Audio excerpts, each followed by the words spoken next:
So, ladies and gentlemen, it's my pleasure to welcome you here. And as a previous video already indicated, actually the reason why we gathered here is the inauguration of the quantum computer VLQ. We call it in Czech VLK, what means also wolf in English. And it's a really very special day because this is the first quantum computer in the Czech Republic, which will be publicly available. And in addition, it is also one of the first quantum computers acquired by the EuroHPC for the whole European community. My name is Vít Vondrák. I am acting as a director of the IT for Innovation National Supercomputing Center here at VSB Technical University of Ostrava.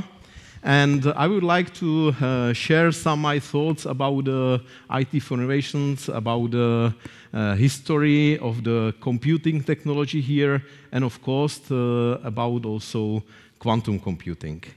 Just let me remind you that IT for innovation was established, it's already 14 years ago. And the very first goal was just to acquire and operate Solomon supercomputer, which was ranked number 40 in the world, most powerful supercomputers. And that was really very important milestone in Czech, let's say, computing environment, because we provided thanks to the Solomon computer, access to really one of the most powerful supercomputer to our research and also industrial community. And of course, this way we simply somehow supported the progress of the numerical simulations, of the data analytical works on the supercomputers in the Czech Republic, and specifically also the collaboration with industrial partners in this field. As IT for innovation, we continuously modernize our infrastructure. And in 2019, we came with the idea that it's also very important to support the AI communities, because even that time we simply indicated that the artificial intelligence might be really the driver of the future science, of the future industrial collaboration, and so on. So that time, we acquired also very specifically focused system DGX2 for AI workloads. It was the, let's say, first supercomputing for the AI community in the Central and Eastern Europe. And we continued. In 2021, it was really a big step for us, because we were one of the first hosting entity which acquired the EuroHPC supercomputer Carolina. And this was really very important, because 35% was owned by or is still owned, because Carolina is still in operation, and is still owned by the EuroHPC, and 65% served to our national communities. And that time we also really very massively accelerated the computing power of this supercomputer by the GPU cards, simply supporting our AI community that time. Today, actually, the Carolina is very, very intensively used by the AI communities. It's not enough, we have to purchase the new system. So I think it was really good work just to install such a system here. And I would like to say the very most important moment in our history was just accepting the participation in the LUMI consortium. LUMI consortium led by Finland, which purchased and still operates one of the most powerful supercomputers in the world. In time of the installation, it was the most powerful supercomputer in Europe, and third most powerful supercomputing in the world. And it's still really important part of our infrastructure, providing access also to our research and industrial communities to this computer. But it was not only access to such a very unique supercomputer. It's also the very important platform just for the cooperation. And it was the LUMI consortium which allows also to establish the LUMI AI factory within the EuroHPC. And we are, again, the part of this consortium. And what's the more important for today, actually, on the footprint of this consortium, we also established the LUMI-Q consortium with the goal just to purchase the quantum computer, shared quantum computer among EuroHPC and LUMI-Q consortium partners. So today, we open a completely new era of the IT for innovations. Because with the arrival of the VLQ quantum computer, the really first Czech quantum computer acquired by the EuroHPC and the LUMI-Q consortium, we are really entering the completely new generation of computing technology not only in our center, I would say. I think also in the Czech Republic, I think also in the Europe. And I think that actually we might be competitive to the rest of the world because I think that we are very good, and it's very important in this direction. I think it's very important that the computer is made by Europe, by the IQM company, and that's something what, let's say, contributes to sovereignty of the European technology. So, let me just mention that LUMI-Q consortium is for us really important because it's not only the source of the funding of our quantum computer, but this is also a platform for the exchanging experience, let's say, exchanging the knowledge and, let's say, the support for the quantum computing applications. The consortium, as I mentioned, consists of 13 partners from 8 countries, Czech Republic as a leader, and then let me mention also the Belgium. I try to read it in the alphabetic order because otherwise it's not so easy, 8 countries. There is a Denmark, Finland, Netherlands, Norway, Poland, and Sweden. So I am very pleased that IT Federation has been given the opportunity to continue its successful role of an operator or provider of the cutting-edge technologies. And my kind thanks goes to everyone who contributes to bringing the VLQ quantum computer into our building. So, thank you very much. And please, I would like to now invite to the stage a few distinguished guests who have accepted the invitation to our event. And they decided to join the celebration of launch of the VLQ quantum computer. The first guest is Mr. Anders Jensen, Executive Director of EuroHPC Joint Undertaking. Please, Anders, please come on the floor. Thank you, Vit. And thank you for the invitation. And I can assure you this is not just a big day for IT for innovation or for Czech. It's a big day for Europe. I do have to start by saying I was supposed to be preceded by my good colleague, Dr. Gustav Kalper from the Commission. Unfortunately, he was driving, he was going to join us online, and unfortunately, there's a very, very big roadwork between Belgium and Luxembourg. That's just started. It's 17 kilometers long, and he's now having a closer look at it.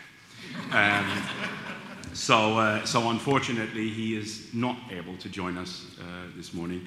I have quickly been given a set of notes, so I'm also going to cover what he would have wished to say. Maybe not in the same level of detail as he would have done, but I'm going to try and do my best.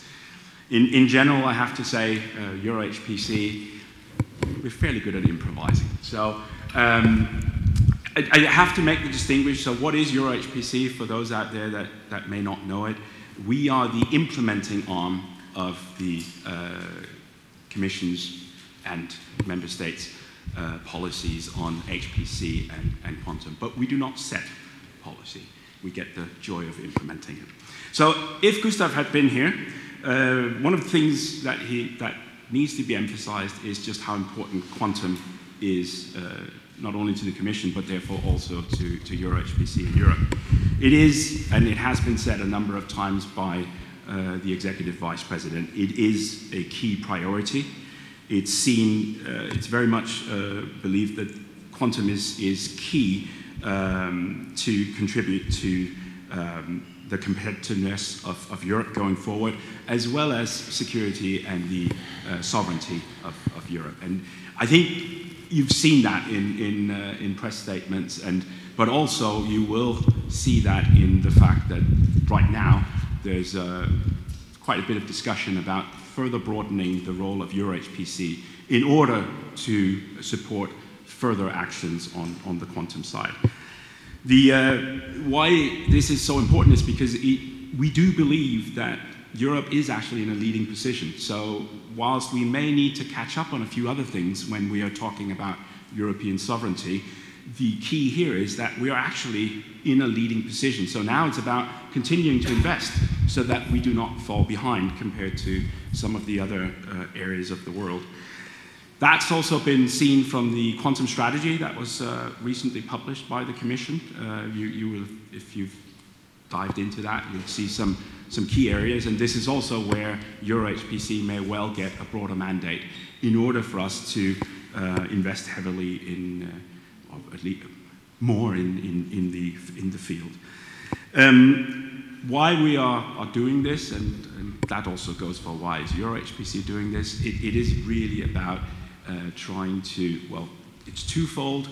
First of all, we are investing in the devices in order to also invest in the industries or the companies that are building these devices. So hopefully we're creating a circle in which we fund a device, the device goes out there, the users come with feedback, the companies further enhance the different quantum computers, we all learn. And you will see that in the initiatives that was launched by EuroHPC. The key there was that we're trying to support as many different quantum technologies as possible. And I think it's fair to say that at this point in time, no one knows what the best way of building a quantum computer will be. There are a number of competing technologies. Maybe we'll find that for some applications, one technology is preferable over another. From the joint undertaking's perspective and the governing board's perspective, the key has been, and we put that into the call, that we wanted diversity. So we did not want two of the same machines. We didn't even want two of the same technology. We wanted basically diverse technology. The idea being that if we get the different technologies in, then we can get the feedbacks from all the user base, we can start playing with them, we can get to know them better, and then hopefully over time, we'll find out what may be the right thing for which applications. The other thing that has been key from the beginning for both the Commission and therefore also for EuroHPC is this belongs with HPC. These two things are closely interlinked. The quantum technology promises to be very good at things that traditional computers are inherently very bad at. And I would even say vice versa. So it could be a marriage made in heaven. And therefore you will see all of these quantum computers that EuroHPC is funding will always be connected to a supercomputer in order to get those, harvest those benefits of the two technologies going together. If we look at it more from, you can say, my seat, EuroHPC, well, this is a great day. It's the second inauguration of a quantum computer. We had the pleasure of being in Poznan in Poland a little while ago, inaugurated a machine there. This is now the second one. I think that's also a testimony to IT for Innovation on how they've moved forward on this. And it's just really nice to see. I think I can say without insulting anyone that when the concept of us buying all of these machines some 24 months ago was starting to emerge, there was skepticism whether the industry was ready. But it's been amazing to see over the course of the project how things have matured, and we're now starting to see products being delivered, and one of them being here. So I'm full of comfort that the other 4 machines that we are still waiting on for the initial bunch, but equally we have 2 more coming, which have been approved by the governing board, and we have 2 from a former project. There will be a lot of different quantum computers that will be available in the short term to the users across Europe.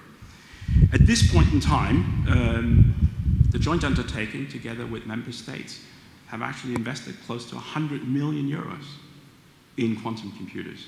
So we're not talking about small money here. There's a significant investment going in order to try and broaden the knowledge and usage of quantum computers and to get the deeper understanding of the different technologies. So if we look at the machine that we are here to inaugurate, I mean, this is also a unique technology compared to the other 6 that we currently have on order. You already saw the buzzwords on the slides going in, so it stole my thunder. But basically, it's based on superconducting qubits. But what is unique about this machine is this concept of the star-shaped topology. I'm sure speakers after me will explain to you what that actually means. But in essence, as I understand it, the uniqueness here is that the 24 qubits that's in there are actually all able to interact directly. Whereas in other technologies, you would have to do things on moving things around. And again, we need to learn which technologies, which topologies might be the better ones. And then the other thing about this particular architecture is that the individual qubits are, when we look across, they're at least of a very high fidelity.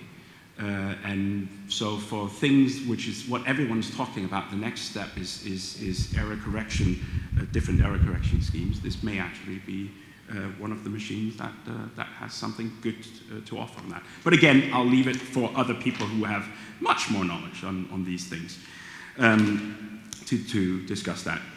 So, as I said, all of our quantum computers, they are on purpose connected to a supercomputer, and so this quantum computer will be connected to Carolina.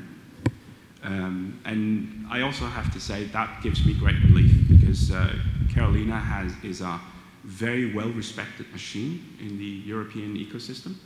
And that's not just because the machine itself is great, it's also because IT for Innovation and the team around it is providing fantastic support to the user base. And it gives me comfort that if that level of support can continue as we embark on this quantum mission, I'm sure that we will have some very satisfied users and some good science coming out of it. Of course, you mentioned the LUMI consortium. I have to mention that as well, because you can say the LUMI consortium from a EuroHPC point of view, it's the, should we say, the shining example of a consortium, because it's so big. I mean, this is, again, the fact that so many countries have been able to come together. For those of you that are not aware, I mean, the way the joint undertaking works is essentially every time the joint undertaking pays €1, someone else pays €1. And all of these countries managed to get together in the LUMI consortium, which meant LUMI could become, and when we first went on the top 500, it was number 3 in the world. I mean, and that could only be done because that much money came together and was joined by the money of the union. I mean, and when we set out to do EuroHPC, that was exactly the mission at that time, was to put Europe back on the map for supercomputers.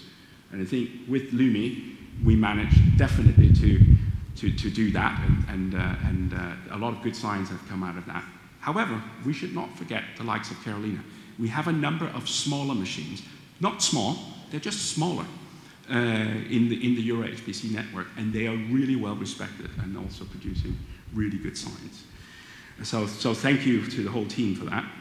One of the things, the next step now for not only the machine we have in Poznan, but also for this quantum computer, is we still need to go through the formalities of acceptance testing and so on. As soon as we're done with that, the plan, and this is why the joint undertaking is investing in this, will let users loose on it. So that will be the next really fantastic adventure, is to see how we pull that off together.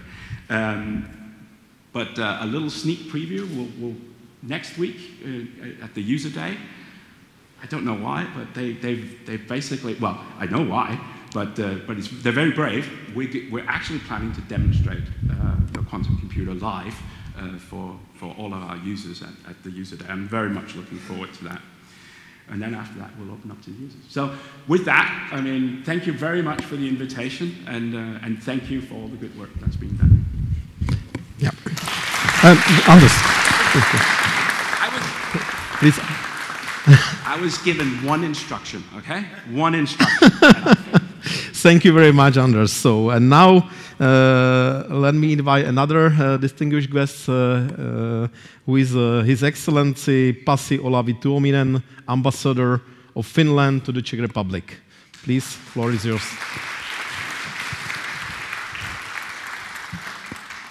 Mr. Rector, Honorary Consul, ladies and gentlemen, vážené dámy, vážení pánové, dovolte mi pár slov česky.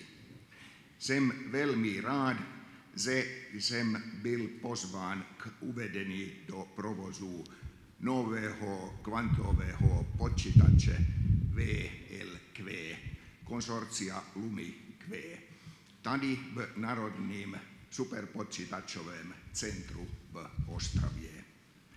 Je to skvělý příklad evropské spolupráce 8 zemí: Česka, Belgie, Danska, Finska, Norska, Nizozemska, Polska a Švédska. Ať se novému kvantovému počítači daří. Dovolte mi nyní pokračovat anglicky, abych rozuměl sám sobě, co říkám.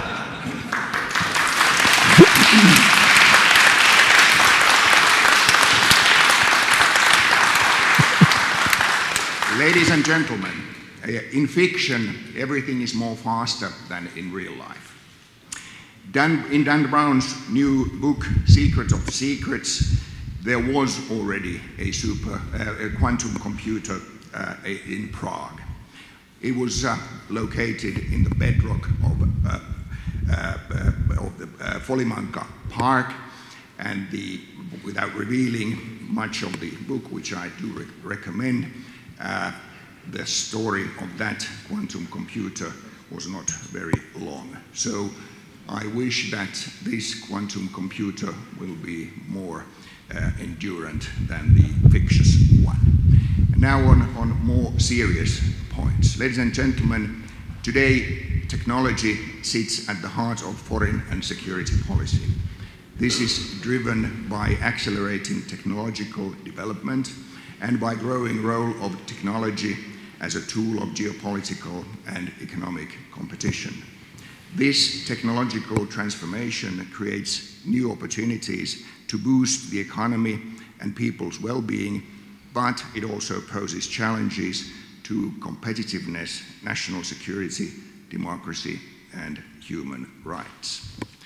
Ladies and gentlemen, allow me to mention a few of Finland's strengths.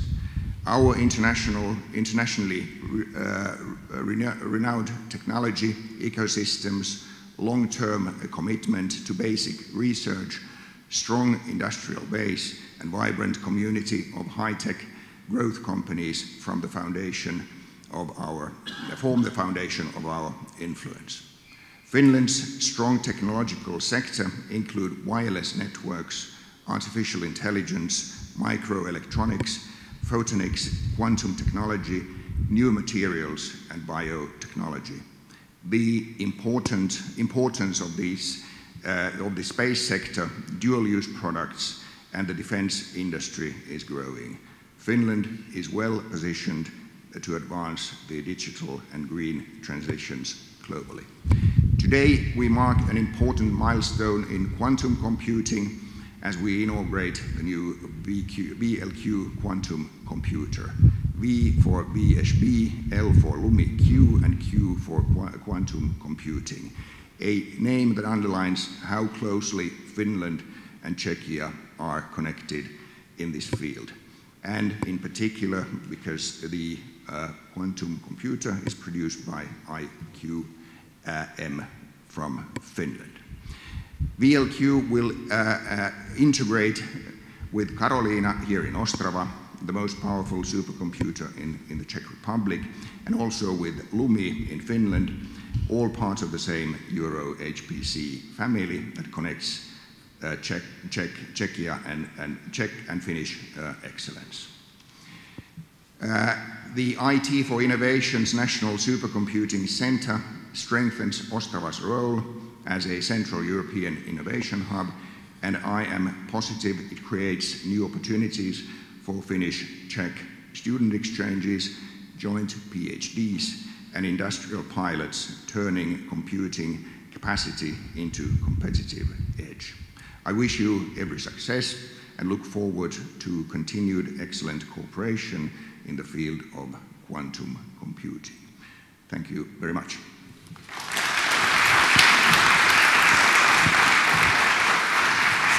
Thank you very much for these kind words. And please let me just now invite Professor Igor Ivan, Rector of VSB Technical University of Ostrava.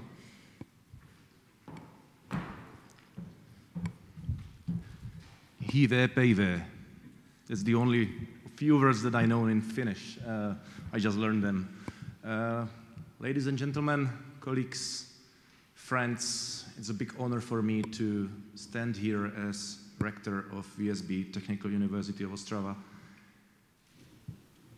And I will start with something different that I prepared, because during your speech, Vitek, I was thinking about these three letters. I know what they mean, but I was thinking, okay, the V, the letter V, can be something related to Vondrag's family, because that's the first letter of your surname. And I saw here also your brother, Ivo Vondrag, who is here and who is the father of the supercomputing center. And I can say that, Ivo, you were the beginning of high-performance computing era, and Vid is in the beginning of quantum computing era. So, do you have any other brothers or sisters? It must be sufficient, I think so, those two technologies. So.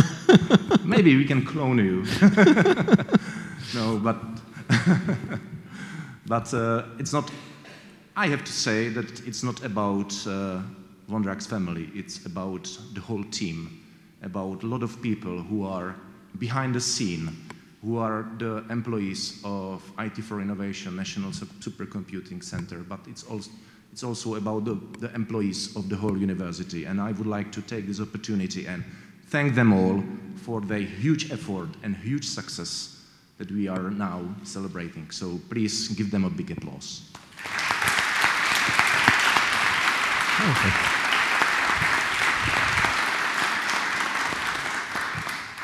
But this is not the end. It's only the beginning of my speech. No. I will be fast.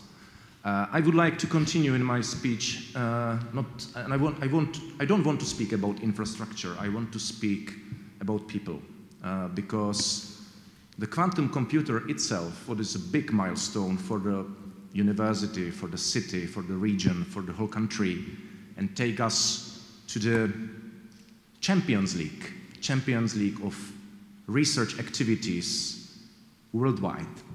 But it's still only a piece of metal, sorry.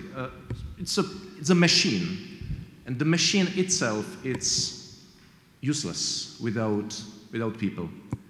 And I'm glad that our university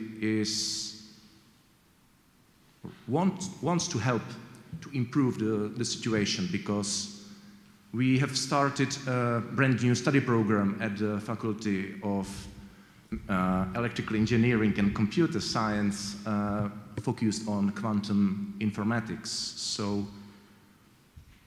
we want and we have to do our role, not only to run this infrastructure, but to let's say, bring new brains, new talents, new possible employees who will be able to make use of this important technology that we are celebrating today and running today. And I hope that this is not an easy task, because when I was discussing with some of you here in this auditorium, I tried to answer the question, what is it about? I agree with you, I'm not an expert on this. You are expert on this. I know that this is a big step forward, big challenge and big, let's say, chance for the whole university to be on the map. Not on the map of the Moravian Silesian region, but be on the map of Europe, be on the globe. So thank you for coming. Thank you for sharing this big, important milestone of the whole university. And I'm looking forward for the future collaboration with all of you. Thank you for coming, and thank you, It. Thank you very much. So please now allow me just to invite another guest, who is Petr Kavališ, Special Envoy for Quantum Technologies of the Government of the Czech Republic. So first of all, let me say that I should convey greetings from our Minister Marek Ženíšek, Minister of Science and Technology, who unfortunately cannot be here today. Almost everything has already been said, so I'll be pretty short. So first of all, I consider this event to be a milestone, not only for the Czech Republic, as was already said, but also for the Europe. But I would say that for the Czech Republic, it is the event of the century, for sure. But this wouldn't be possible without cooperation of many outstanding partners. First of all, LUMI-Q consortium. It again proved that together, if we are working together, we can achieve more than if we work alone. And this is the proof of it. And thanks to the consortium. Of course, DG Connect was very helpful with its continuous support of digitalization and support of HPC, support of quantum computing and AI, and also with they were instrumental in developing and building the Quantum Europe strategy. Of course, IQM, the company that allowed us with its technologies to implement the computer here, and it was already mentioned the team of IT4I and all who participated in this. I can say that we will continue supporting these activities and developing and building quantum technologies in the Czech Republic, but not only in the Czech Republic. We are very glad that we belong to the family, European family, and we will build the ecosystem within the Europe as well. Thank for that. Let's celebrate today, and let's take it also as inspiration for further development, faster development, and most importantly, for cooperating together. Thank you. Thank you very much. So now it's the time just also to invite to the stage also the representative of the supplier of our quantum technology, who is Mr. Mikko Välimäki, CEO of the IQM Quantum Computers. Please, floor is yours. Thank you. And I'd like to start with thanking LUMI-Q Consortia, EuroHPC Joint Undertaking for their trust.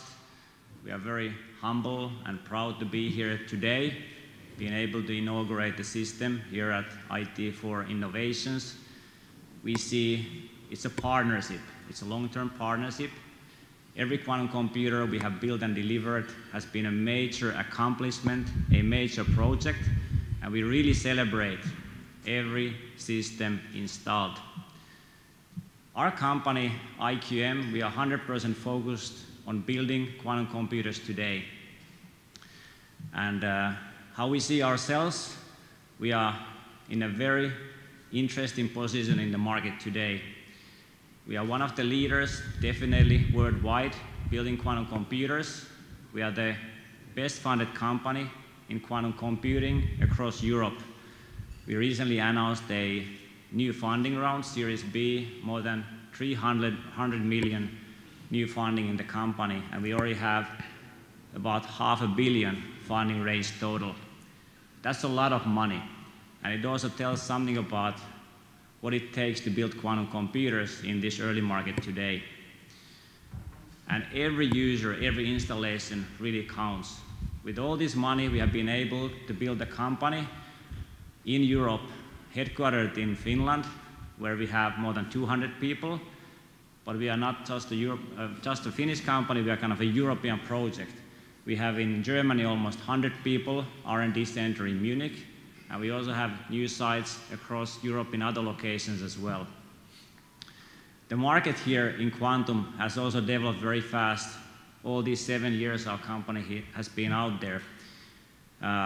We are currently competing globally. We have the first systems also delivered in Asia, also in United States. In Europe, we have 6 different countries where our systems have been installed. And we are really competing on the world stage, mainly today, against American companies. And while quantum is very important from the government perspective, sovereignty perspective, and we really thank the European Union's visionary approach of investing in quantum technologies, we have to understand that fundamentally, I think at least myself, the market is not going to be fundamentally different in the long term compared to other technologies. Like in AI, like in internet technologies, American companies have still the advantage of the funding system what they have. The day we announced this 300 million funding a few weeks ago, the next day an American competitor announced a 600 million funding. A few days later, another American competitor announced a 1 billion funding. And that is the market of quantum computing today. It's very competitive, highly competitive. But that said, the start what we have in Europe is very promising. We have also said, and now it's been proved by third-party market research, that IQM, our company, has sold and delivered more quantum computers over the past 12 months than any of our competitors, no matter of the funding and R&D base what they have. And that said, I like to go back to the beginning. Every user, every computer counts. Our goal is to build a platform for developers and researchers together with every user. Our whole market is here in Europe. We really are happy to see the computer also here and look forward of building bigger systems in the future together with every user we have across Europe. Thank you. Thank you very much. So now I received quite good information that Mr. Gustav Kalbe managed to get to his office from a really terrible traffic jam between Brussels and Luxembourg, and so it's my honor just to ask him for some message. Mr. Gustav Kalbe, Director of Digital Excellence and Science Infrastructure at the European Commission.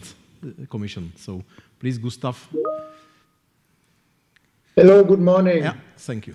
I hope you can hear me loud and clear from Luxembourg. So it's very important that I pass your message from the side of the Commission. I mean, we are sorry that we could not be with you in this very festive moment, which marks a milestone. Can you hear me? Yeah, we can hear you. Okay, sorry, because I didn't get an acknowledgement. No, it's a very important milestone that we're celebrating here today. It's a good time to pause a bit to think about what we are achieving and what this installation operation of the quantum computer in your site will enable. And I have also to say that for me, very personally, it's a great moment because I started in 1999 in the Commission when we launched the worldwide first program on quantum including quantum computing, where at the time it was more science fiction. We were dreamers. We were not taken too serious, but it's so refreshing to see now that just 2 decades or a bit more than 2 decades later, we have now realized the dream. We are at the age of making quantum practical and making this accessible to, let's say, the normal people that are not quantum physicists.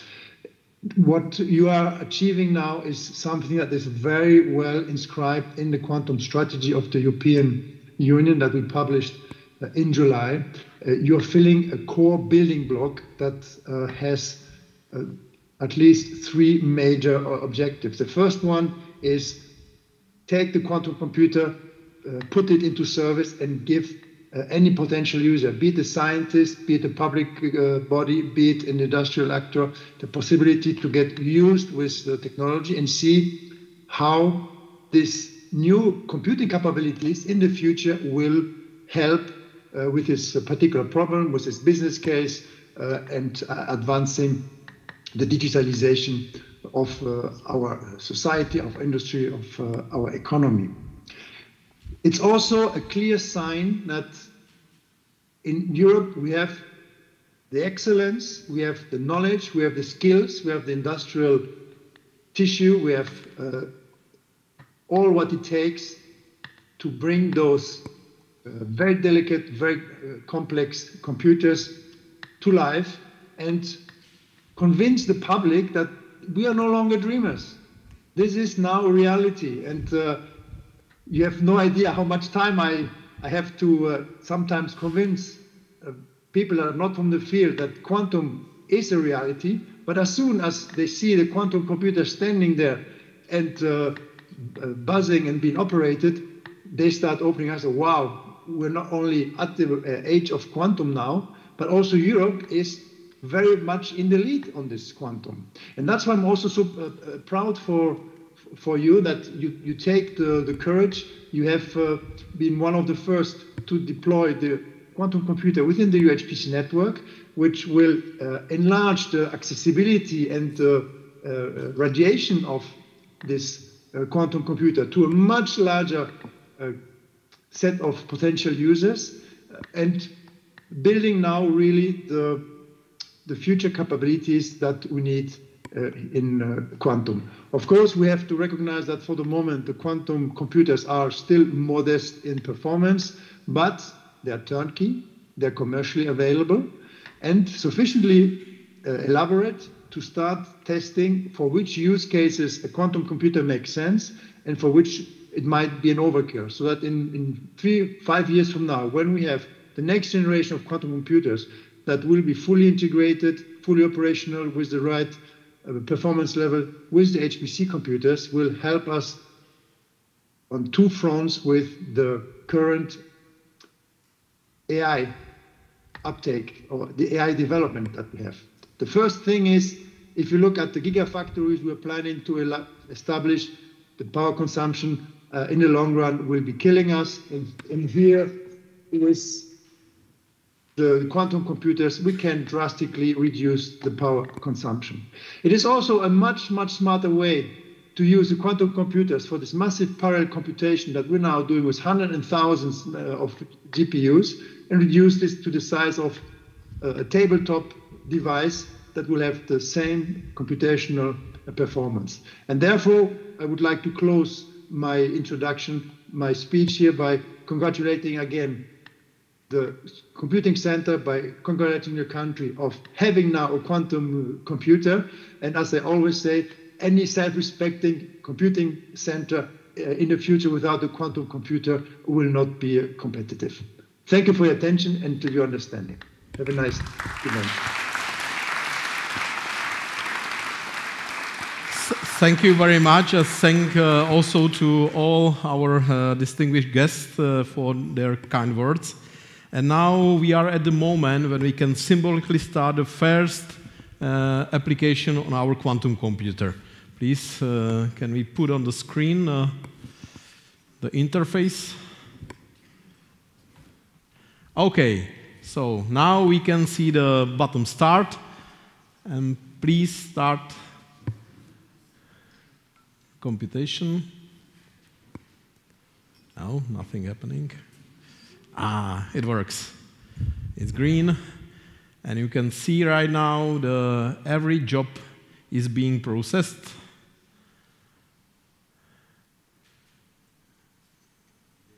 Okay, wow, and simulation is complete. So now you can see the probabilistic distribution of the quantum states coming from our quantum computer.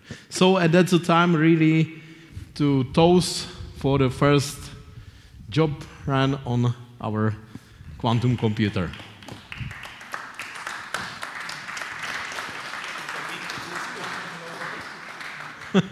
Yeah, that's a sort of the quantum hello world.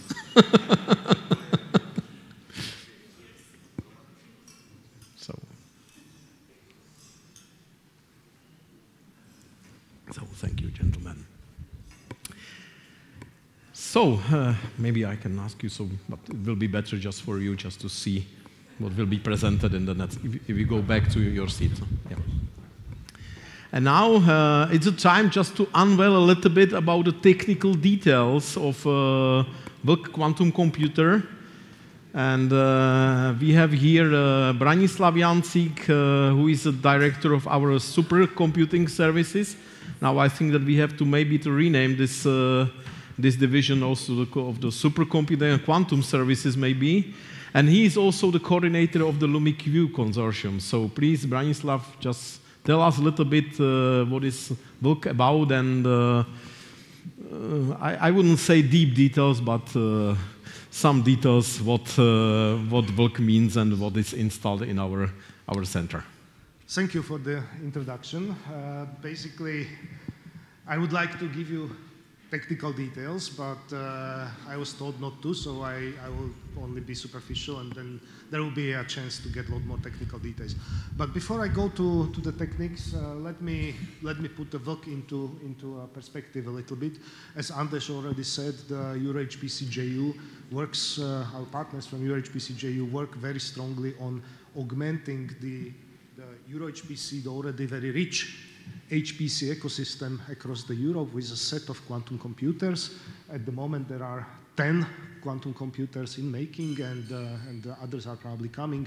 All of them are very, very diverse from the technological point of view, which is really excellent. And we are super proud to be on the forefront of this effort with the VLQ quantum computer, with its unique technology, augmenting what is being installed. All right, next slide, please. Let me tell you about this story a little bit, how it started for us. Well, I don't have the details here, but it actually started in one nice restaurant, beer restaurant in Hamburg. But basically what happens is that there was a call by the EuroHPC to install and deploy and host quantum computers, to which we answered. We put together a very nice consortium on a footprint of the LUMI consortium, originally 9 countries, today 8, but still Germany is still involved in a very related project. And we put our efforts into it, and we answered the call by the JU, and that call was hopefully well received. And we signed the hosting agreement more or less next year.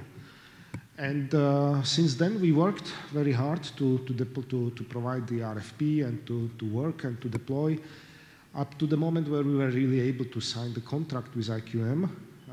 That was more or less exactly 1 year ago. And now, 1 year from then, we are there. We actually are very close to finally accept the quantum computer. What is very important is that we share the costs.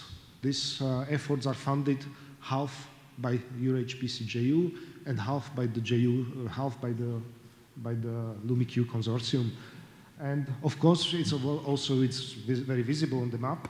The consortium covers most or a very large part of the Europe, but I would say much more important than covering the Europe geographically is that I believe that the consortium covers much of the Europe from the expertise point of view. And we hope that we will be able to capitalize on this combined expertise that we have there. Next slide, please.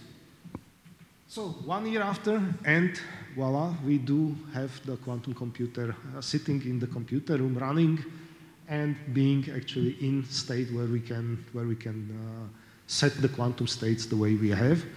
Next slide, please. What we have there in the quantum computer is we have a 24-qubit quantum computer in a star-shaped topology. And this is very important, but the details will be provided later. What we have there is that quantum computers, you know, they have a limited, sort of the quantum calculation have a limited lifespan. We can only go as far as the coherence times allow us. And in most of the quantum computers, you spend much of this time by shuffling the qubits around or shuffling the populations of the wave function that are on the qubits around, and much of this time can be lost.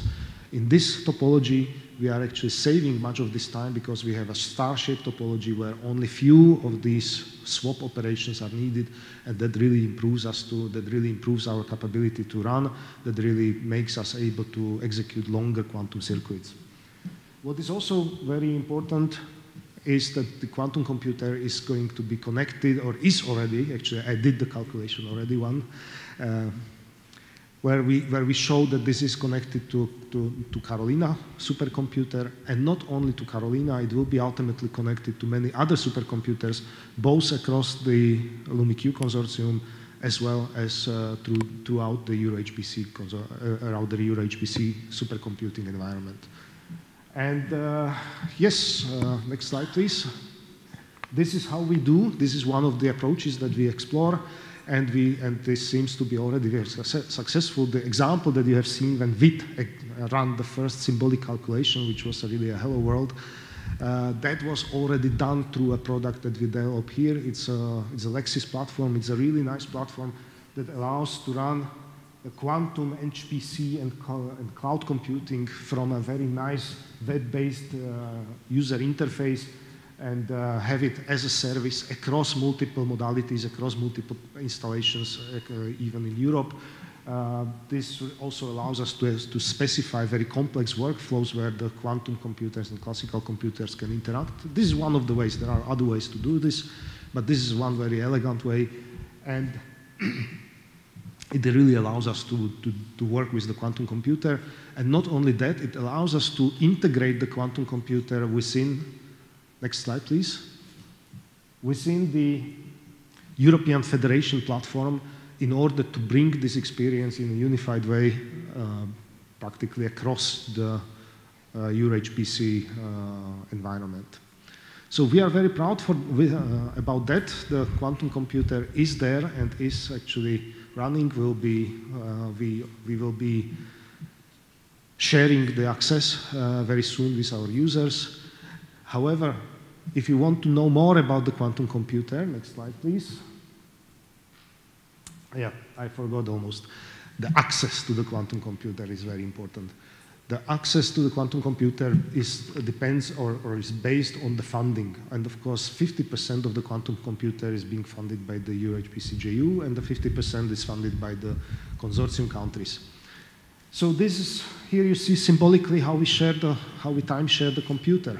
There is a 50% EuroHPC share, where our partners from the EuroHPC will use the access to the computer via their established mechanisms such as benchmark development, regular, and many other access mechanisms, which I can actually strongly recommend because most of them are very straightforward, very easy to access, relatively low barrier, and significant resources are received. But not only that, we have the national shares from the LUMI-Q consortium, and there basically what happens is that each LUMI-Q participant has its own national share, along with the idea that the owner decides the resources, so that the national shares can be decided on the national level according to the national rules. Czech Republic has a very significant share, and other significant share is, for example, from Poland, but we have a number of other partners. In Czech Republic, we already know how we are going to distribute the resources. We will include the resources from VLQ in our e-infrastructures as access calls mechanisms, where we have the open access calls where we will include these computational resources 3 times a year. On top of that, we'll of course call for the thematic access, which will really focus on the quantum computing, as well as the fast track access, which actually allows you to get significant resources very fast without too much waiting, and benefit from the quantum computer more or less immediately. I'm sure that very similar mechanisms will be there available from the other national approaches as well. And the last slide, please. I need to advertise. This was very superficial technical introduction into the quantum computer. There is a deep dive ready.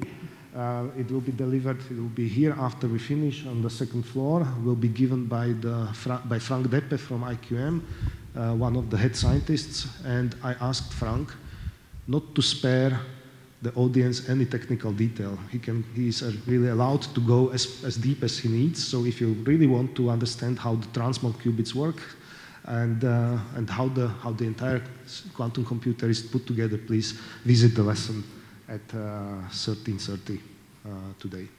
So thank you very much for your attention.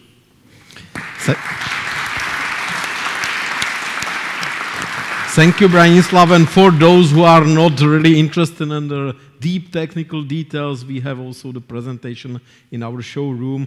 Just, let's say, some lightweight description, how it works and so on. So don't hesitate just to go there, and just you can see the work there.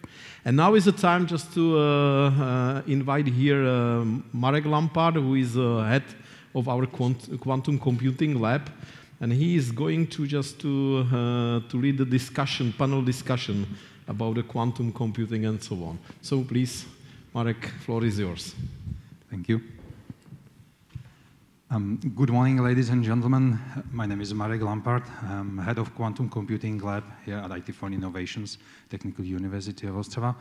And it's my privilege to moderate this panel on what VLQ and quantum computing bring to European science and industry. Before I introduce our distinguished panelists, let me set the stage with a short overview of quantum computing applications. Let me start. Quantum computers are here. We are also here. Quantum computers are here not to replace classical machines overnight. Instead, they promise to tackle very specific problems where classical approaches hit a wall.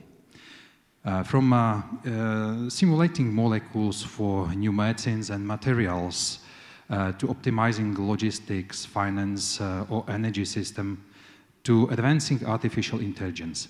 In fact, this is not just a dream. Some of these problems are not just abstracts.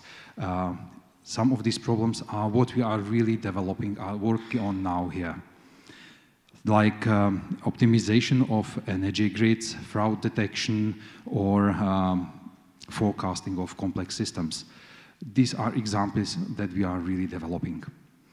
Europe is now entering a new phase with the EuroHPC Joint Undertaking and also with quantum computer VLQ.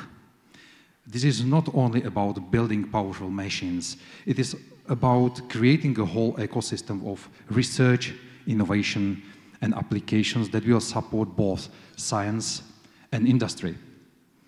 With this background in mind, let us hear from our people who are making this future a reality. So please welcome to the stage Petr Kavalíř, Special Envoy for Quantum Technology of the Government of the Czech Republic.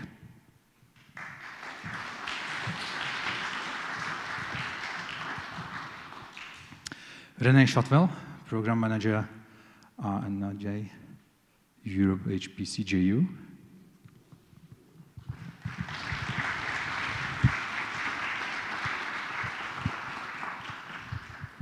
Thank you.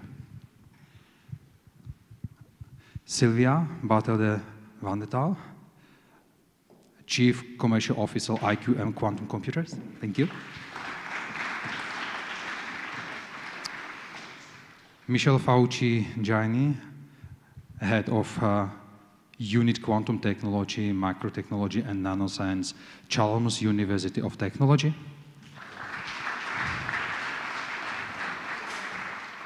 Martin Friák, Czech Academy of Science, Czech Republic.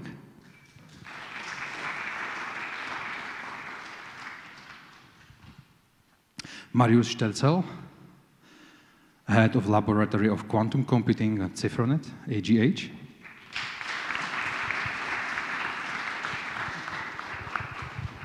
Okay, so welcome our guests, and I would like now to invite you, our panelists, to briefly introduce themselves and share why are you personally engaged in this quantum journey. Peter, please, you can start. So hello again. My name is Peter Cavalier, and I'm responsible for coordinating quantum ecosystem within the Czech Republic and also interacting with the EU actions and EU ecosystem.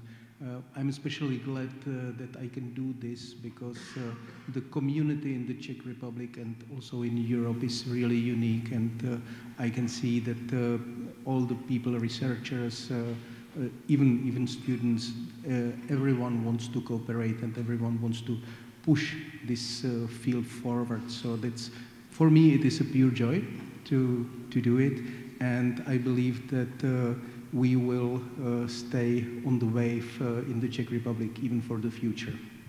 Thank you. René?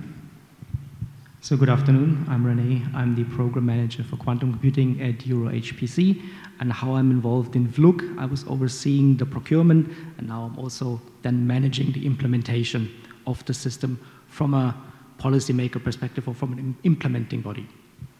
Thank you. I'm Sylvia Bartel de Weidenthal. I'm Chief Commercial Officer at IQM Quantum Computers, and I'm here because I believe that this is the most transformative technology that we have, and I think we don't even appreciate the impact it will deliver on our communities, on the countries, on our children and businesses. Thank you. Hello, my name is Michele Fucci-Giannelli. I'm a researcher at Chalmers University in the Quantum Computing Group, and I'm responsible for everything software that we do with quantum computers, and I'm part of the LUMI-Q consortium, and I represent Sweden in the consortium.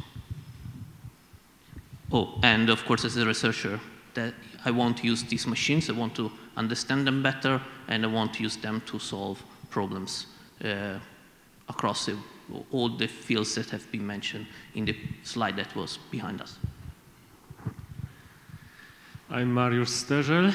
I work for the Supercomputing Center in Poland, Kraków, and I'm responsible for the implementation of the quantum technologies at our center. But I would like to say a little bit more. My former background is in science. I was quantum chemist. I was trained as a quantum chemist, and I was always struggling with the inability of the supercomputers to provide good results for the quantum chemistry. Therefore, my aim here is actually to bring this quantum computing en masse to scientists so they can use this excellent technology for their research. Thank you. Very well, my name is Martin Friák. I work as a group leader at the Institute of Physics of Materials, Czech Academy of Sciences in Brno. And I am solid-state physicist by education, theorist. We perform quantum mechanical calculations. And we've used to do it for 25 years using classical supercomputers. We are very happy that IT4I is here because we've done a lot of calculations using the infrastructure here. But the thing is that, as you all know, classical computers, they are hitting certain ceilings, limits of what they can or can't. In our group, we are developing materials following guidance by quantum mechanical calculations, and we are limited to, say, hundreds of atoms. So my dream is to somehow go above this ceiling, fulfill this saying that only sky is the limit, and in my opinion, it's quantum computers, this technology that will actually bring us that up, that will allow us to really develop, for example, new materials. Thank you very much. Thank you all. It is clear that each of you brings a unique perspective to the table, from policy to technology to users, communities. Now let us dive into the discussion. To set the scene, let me ask each of you, do you think quantum computers have the potential to complement or even replace classical supercomputers within this decade? Well, as I have Mike, so no, maybe Peter. No. You are an expert. Oh. Please go ahead. Yeah, it's my belief. Absolutely, I put all my money on this bet. So I really, this is the thing, and I would like to stress out. It was mentioned here that it's about hybrid schemes, right? So we are not so much replacing, but rather optimally using both technologies together. I think this is the future, and yeah, I think that will be also mentioned during today. But yes, I believe that it will be so. And Mariusz? You know, in my opinion, quantum computing will never replace the classical computing. The classical supercomputers will never fade away because quantum computers are dedicated for the specific task. So those two worlds will have to coexist to be complementary to each other. But within a frame of 10 years, I think we will see a breakthrough in quantum computing because, you know, 2 years ago when you would ask me this question, I would say, I have no idea, I don't think so. But looking through these 2 years, how the quantum computers have advanced, how much effort has been spent to produce error-prone quantum computers, I would say it might be less than 10 years to actually get quantum advantage. Okay, thank you very much. Michel? I share completely what they just said. Quantum computers will never replace our normal computers, like the GPU or the FPGA didn't replace the normal CPU. You will not have a quantum computer in your laptop. You will see why once you see the VLQ. But yes, they will work together. And in a sense, that's what we are here trying to do as a consortium, to make sure that this talking to each other is optimal. And that's really one of the questions that we need to work on. So I have to agree, I'm not a scientist, I need to agree with the scientists. However, I think there will be this stage of hybrid, as you said, but until we reach quantum advantage. But I think what will accelerate it is the use of AI in both ways. So AI will impact the quality of quantum computers, how we program them, how we use software, how deep we go, also with building our circuits and automating certain tasks. But I think there will be also a big impact of quantum on AI, because then AI needs a lot of energy, a lot of data centers. There's the amount of energy that's limited, and we will have to make use of those machines. So yes, I agree that there will be hybrid, and as you said, but I think it will be accelerated towards quantum advantage.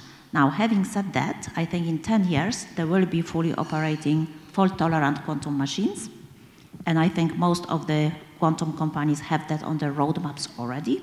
So there will be certain applications that will be running exclusively on quantum machines, especially when it comes to defense. That's my bet. Okay, thank you. René? So I think the quantum computer will not replace the classical HPC system in the next decade, at least for these first and second generation systems that we have.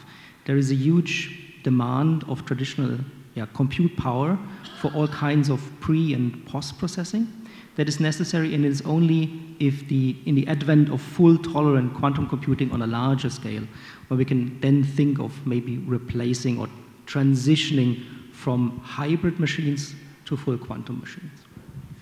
Peter? Well, with what have been said, of course, hybrid computing, AI combined, it will probably not within the 10 years replace classical computing, but I would like to say that we are at the stage that with the current development we cannot see in the future. I think that the development is much faster, and maybe there will be some breakthroughs that we cannot predict right now. So I believe that the technology is developing so fast that we should be ready for that. On the other hand, we should also be very careful about the adoption of our societies, because the development of the technology is much faster than the pace of the adoption within our societies. Not speaking about education, but maybe we'll mention that later. Okay, thank you very much for your positive thoughts. I think that we will have very powerful devices very soon. So let us start with the policy perspective. Europe is now investing heavily in quantum infrastructure. To our policymakers, what are the main expectations regarding new EuroHPC quantum computers, including VLQ? How will they support both academia and industry? Peter.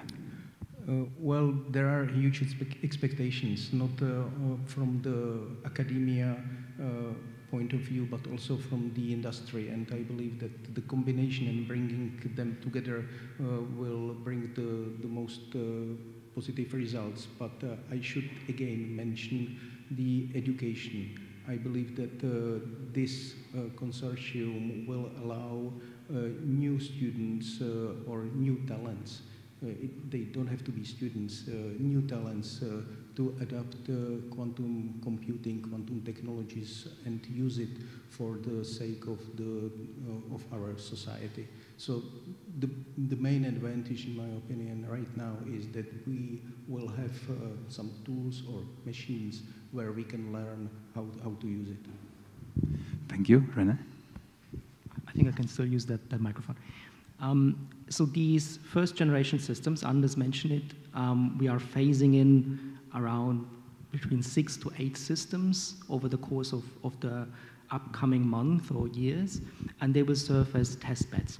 Test beds to integrate these systems into the classical HPC cycles, and also to understand how possible it will be for a deeper integration of the software stack into the full HPC workflow. And then we are deliberately collaborating with smaller and medium enterprises from Europe, because we think that the hosting entities are put in a very unique position also to facilitate this kind of deep integration into the classical HPC cycles. If we would, for example, bought these systems from outside of Europe, we would just get black box products, and all this facilitating of the full potential would not be possible. Yeah, I understand. And what do you see as the biggest obstacle? Regulation, funding, or human resources? So I mean, it's a difficult question. So on the human resource side, Europe has the highest per capita number of experts on quantum technologies. The biggest challenge here potentially is to allow sustainable career path for these experts in Europe, and to maintain these experts in Europe. We are already doing this to some extent, also on a European level, training the next generation of quantum technology experts, and then it is really for industry to provide a pathway forward. And then on the funding side, so since we operate with taxpayer money, it's necessarily finite. And industry uptake is crucial in Europe to maintain this kind of momentum that we currently have. Thank you. And Peter? Well, I agree with that, the adoption within the community and within the small and medium enterprises is very important. Funding is important, and legislation as well, so I would say all of them can be supportive, and all of them can represent kind of obstacles on the way. Okay, thank you. So now turning to the technology providers, Sylvia, let me ask you, what technological progress in quantum computing we can realistically expect in the next 5-10 years? Will it be about qubits, about scalability, about integration? So I think the three will happen, actually, exactly. Qubit scalability, logical qubits, coherence stamps, that will change. That will come with better software integration, that will come with sort of way towards fault-tolerant quantum computers. But I think what's also going to happen is a little bit what René was saying, that if we have education, if we have the ecosystem of, HPC, what we are missing today in Europe, I think, is how that will impact our economies and competitive skills. Because what we have to do better as Europe is monetize that. Because we are operating with taxpayers' money, but we have to give back to society, we have to give back to our taxpayers, not to American taxpayers, European taxpayers. And what's really important is that with those, better quantum machines, with more logical qubits happening, with more, algorithms which are helping us with error correction and, risk mitigation and so on and so forth, we can already build the ecosystem of small, companies, startups, and give it to the hands of developers. If you give it to the hands of business people will always know how to monetize it, much better than scientists, with all due respect, and they will pay back again to societies, and that will be a fantastic circle. And I just wanted to say that I think the EuroHPC JU program is absolutely fantastic for it. We in the company have 50 nationalities out of 320 people. And there is no coincidence. It's a very well-planned strategy because you need all this diversity to build functioning quantum machine. And that's exactly what we need to implement for our societies, for building businesses and helping our businesses to have our own NVIDIAs and the first $1 trillion company in the next 5 to 10 years. We have to do it as Europe. I can't see why we cannot do it. So. Okay, thank you. And in your view, what's the biggest bottleneck now? Hardware, algorithm, integration with classical HPC, maybe topology? So we don't know which topology will be right one. We can research different topologies. We need, scientists like Frank and other scientists who are coming up with all these ideas and research and so on and so forth. I think the biggest, for businesses and for suppliers in Europe, the biggest challenge for us is that we do have to integrate everything with the suppliers from outside of Europe. So we are not fully independent, we are not fully sovereign, because we will do nothing without NVIDIA Kudaku, right? So, so that's one, I think, obstacle. The second obstacle is that it takes a long time. Companies like ours need to have revenue. We cannot function on grants.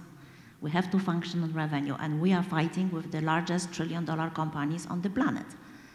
And that's where we need faster decision-making, more programs, upgrades, and we just need to be faster. I think we are just a little bit too slow for businesses, and we need to accelerate that, and I have full trust that we can do it. We can do it in Europe.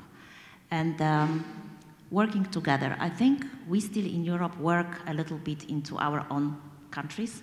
We have to be smarter, so that's why this consortium and programs like JU, they are fantastic, because we have all these nationalities working together. And yes, talent, we do have talent, but we need more talent. So yes, we need all the professors to educate.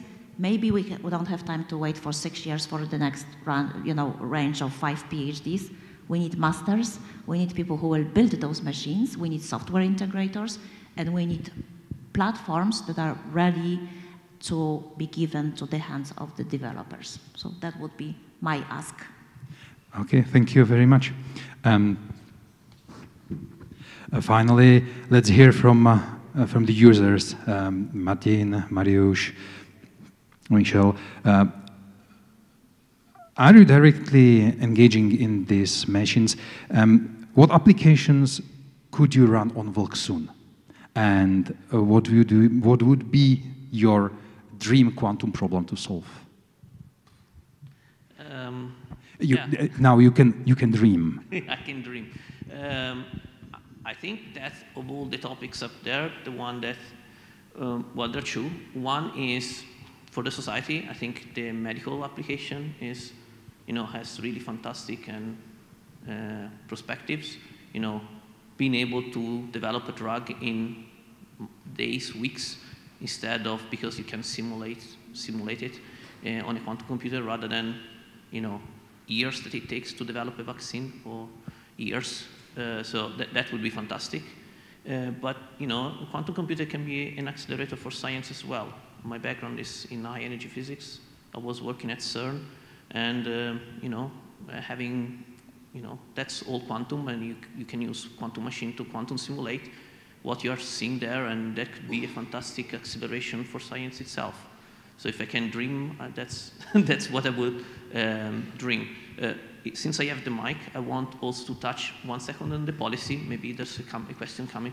But since I feel very much call in action from yes, university needs the policymakers to also, provide more money, essentially, to train more students, more people, and in our field, because, and it's very competitive as well, already at the PhD level. I mean, we get talented people, we don't have enough resources, and then the postdocs disappear because the Americans have more money. That's a common problem for us. So yes, when we were talking about career paths, we need higher salaries. That's the bottom line. So if you want a real expert, then maybe you want a postdoc with a few years of experience that can really lead some deep innovation in a company. Well, we need to pay it first, and the normal salary for a postdoc is not that competitive. Sorry. No, definitely you are welcome, because this is just a discussion, and we can open all topics, and there are no limitations, and we are dreaming. Okay, I'll pass the mic. Yeah, please. So before I tell a little bit about my dreams, I would like to point out that we are at Cyfronet in a unique place, or space and time, like some used to say. So from one hand side, I work with the companies. I know what they are struggling with, what they would like to achieve in a short or long term. On the other hand, I am leading very small but young team of scientists, with Kasia being my chief scientist, but also with PhDs and PhD students, which are actually doing PhD while working at Cyfronet developing quantum software. On the other hand, I can also say that this master, as Sylvia was saying, is actually undergoing. So there are many universities where the master includes quantum computing as well. Also, my son, which is right now at the second year of the EU Master under EU Master program, he told me yesterday that he's having just the lectures with the quantum computing. So this is undergoing process. So at the same time, we at Cyfronet, we train new people, but also we respond to the needs of the companies. So this is happening right now. So I don't see danger, but that something will be wasted. It's more about this monetization, which Sylvia said. So how to take this knowledge, how to take this opportunity and make it useful. I see it's happening, especially in a finance sector. I see also great potential in the medicine, material science. Those are those fields. Once the quantum computers will be really number crunching systems, they will immediately provide valuable results and bring added value to the companies. So, yeah. Okay, thank you. Please. So, before dreaming, I'd like to stress out, it was mentioned here, the education, so it's crucial. And here I would like to mention something what I think was not said so clearly, that IT4I is actually educating users for, I think, not 2 years, but even 3 years. So I remember that it was like, this is not like one afternoon, sometimes these are 3-day-long workshops. And so you are doing really great job preparing users. So actually users are already prepared of the center for having access to quantum computer. And it was a really great job done. Maybe I can jump in. We started with this workshop 4 years ago. And nowadays we are training not only, let's say, our users, but also university students and secondary school students and also our industry partners. So we are trying to educate whatever is possible. Please continue. Yeah, and there is one term which was not mentioned yet so clearly. So I'd like to say that what we are all waiting for is practical quantum advantage. So I think this is the moment when it happens, when also the companies suddenly realize that there is a great potential, and it's proved. Yeah, so people are waiting for a proof, and for clear evidence that this practical quantum advantage is here. And I'd like to say that for many years, so okay, we have some thesis at the universities and so on, so I have students and so on, but it's a big difference if you just classically simulate quantum computer or you have access to real hardware. So this is the point. And VLQ, this is one of these key elements if we want to really further develop also software. So really, it was mentioned not so much, I mean, this is like inauguration of a hardware, but it's the software that comes with it, and I think without access to hardware, we cannot develop properly the software. So it's really great. And yeah, my dreaming, okay, maybe.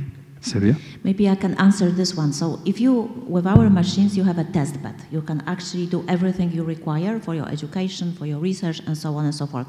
Software, hardware, if you have, I don't know, electronics, you can build the whole ecosystem around this. And this is something that I think Rena mentioned. We are not selling you a black box, because we believe in this whole ecosystem, education, and really staying, you know, with IP in Europe. That's critical. You can have IP on any of those elements. And I also wanted to address a little bit of this proof of fault-tolerant quantum machines. The question is, do we need fault-tolerant quantum machines for everything? Or what can we do? Can we do the IP creation before that? And can we be a little bit ahead? Because when you look at the QUIC, and the European Union is working a lot on the research and so on, if you look at the QUIC reports from last year, Europe is on the 50th place, and that's actually IQM that has the most patents. The first 50 places is China and the USA. And the question is, why is that? So I want to challenge all of the scientists here.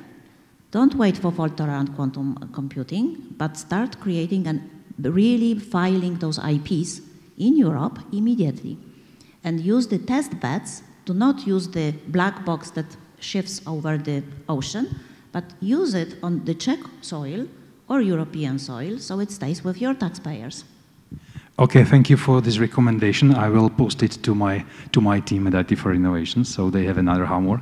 And let me go back to our users. And what do you expect from both policy providers and policy makers, technology providers and policy makers, in order to actually be able to these machines use effectively?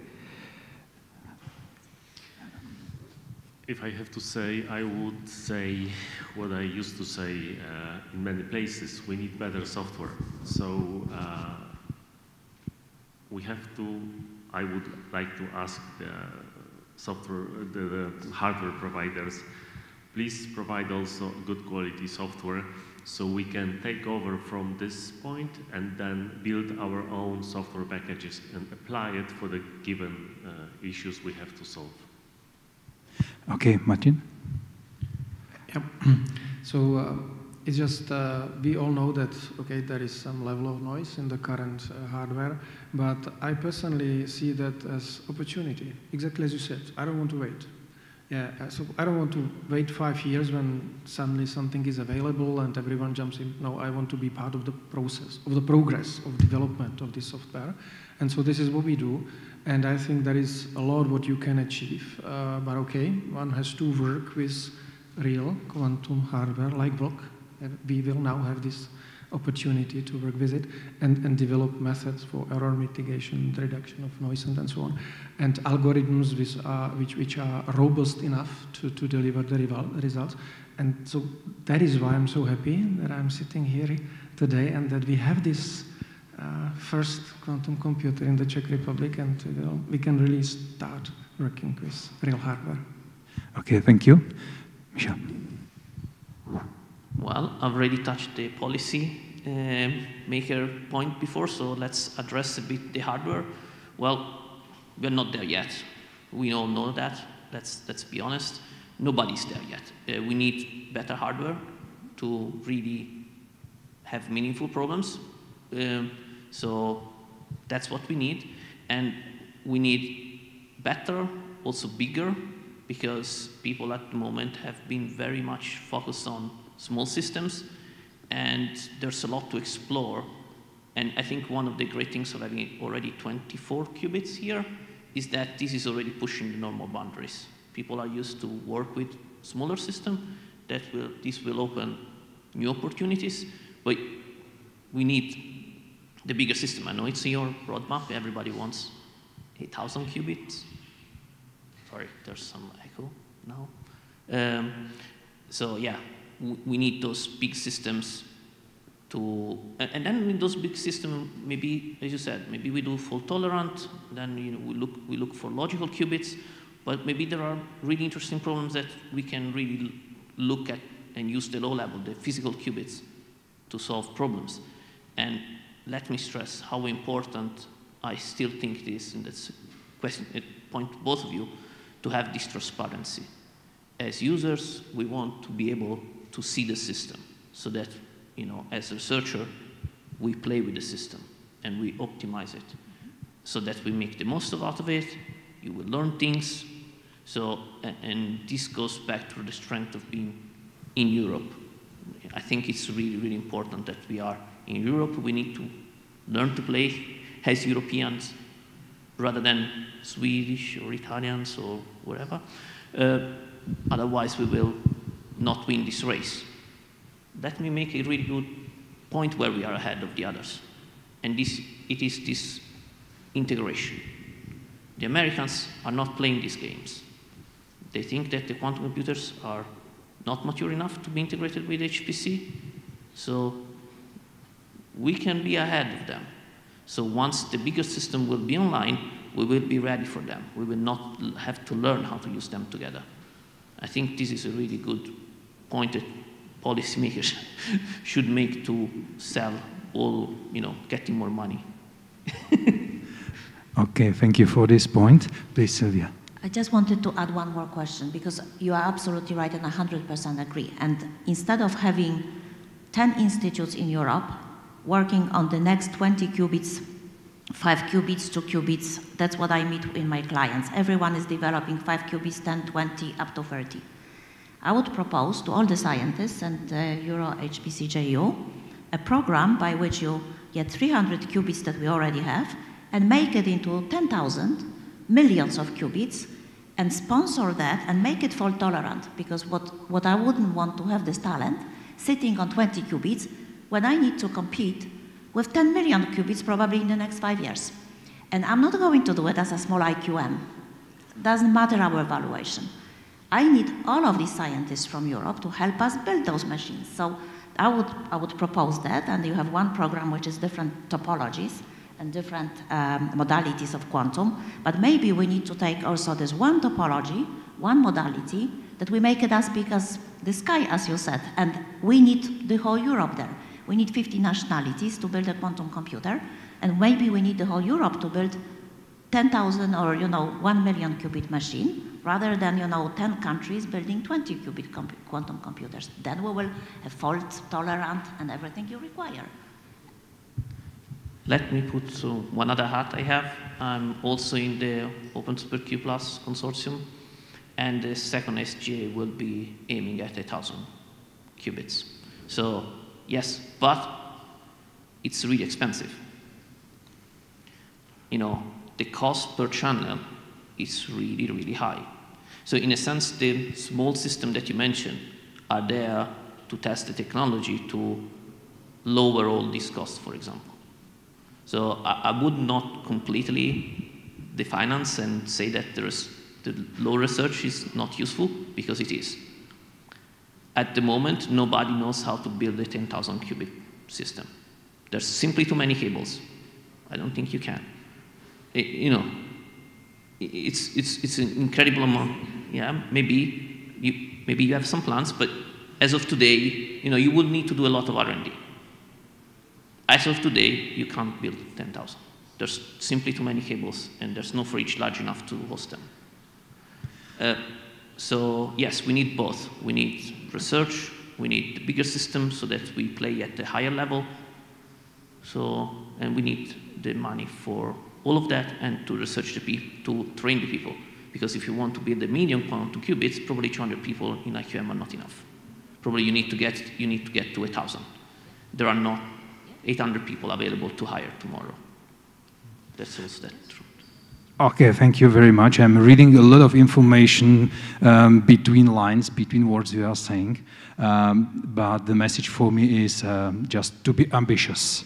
To be ambitious.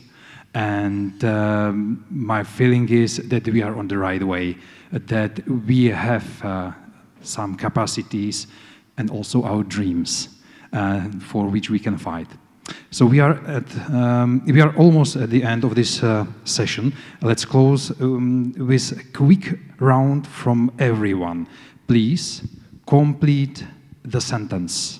And we can start with you, Peter. By 2030, a quantum computer will be? Ready. Okay, thanks. May I just add one more thing? Yeah, please. Because we have been talking about education, about industry, about science, but we forgot one quite important issue, and that is the security.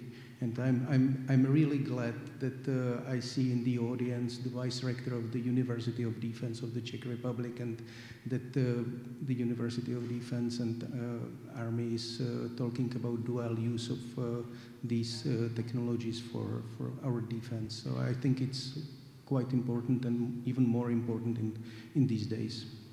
Thank you. By 2030, a quantum computer will be a regular device for end users to use, but it's also very important to manage expectations here, because a quantum computer will then not be ready to boot Android or iOS. Sylvia? Will be fault tolerant and useful for businesses and society. Great. You're stealing all the good words. Well, let me stress European and useful for science. That's the dream. Thank you. Mariusz? For 2030, it will, hopefully, will be the number crunching machine I'm using on a daily basis. Fine. Yes, and users will enjoy quantum advantage, practical quantum advantage in, say, quantum chemistry, or in my field, quantum physics and materials. So thank you very much. Thank you all for these visions. It is clear that quantum computing is not just about physics and engineering, but about shaping the future of science, industry, and society in Europe.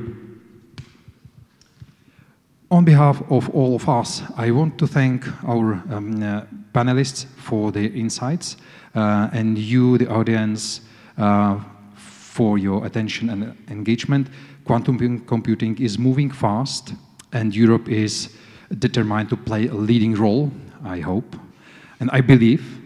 And I'm proud that IT for Innovation at the Technical University of Ostrava and its quantum computer VLQ take part of this journey. Enjoy the rest of the event, and let's continue building this quantum future together. Thank you very much.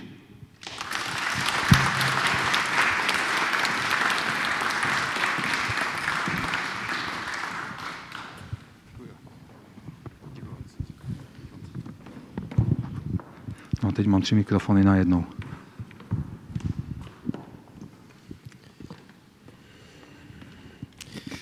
So it seems that this is the end of this inauguration, but this is not completely true. It's the end of the just moderated part, and now you can enjoy some refreshment. Then you can also visit our showroom just to see VLK's quantum computer. And I would remind you also the very technical deep dive into the VLK quantum computer in the room number 207 in the second floor. So thank you very much, all of you, just coming here, celebrate the VLK quantum computer, and enjoy the rest of the stay here.